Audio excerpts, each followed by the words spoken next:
হরি ওম। জয় গুরু। আমাদের প্রাণের ঠাকুর শ্রী শ্রী স্বামী স্বরূপানন্দ পরমহংসদেবের অমৃত সম উপদেশ বাণী। নববর্ষের বাণী, পয়লা অগ্রহায়ণ ১৩৩৯ সন।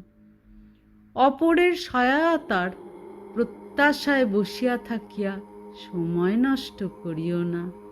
সময় মতো কাজে নামিয়া পড়ো। কাজ আগাইয়া যাইতে থাকিলে সহায়তাকারীরা আর দূরে থাকিতে পারিবেন না।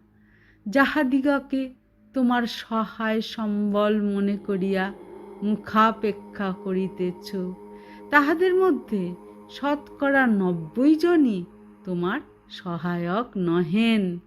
ইহারা অনেকেই তোমার কার্যের দর্শক মাত্র, ২-৪ জনে দোষানুসন্ধক।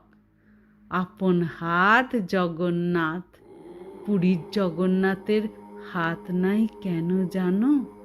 তোমার হাতের মধ্য দিয়া তিনি নিজ কাজ করাইবেন বলিয়াই হস্তাবলক করিয়াছেন। হরি ওম। জয় গুরু।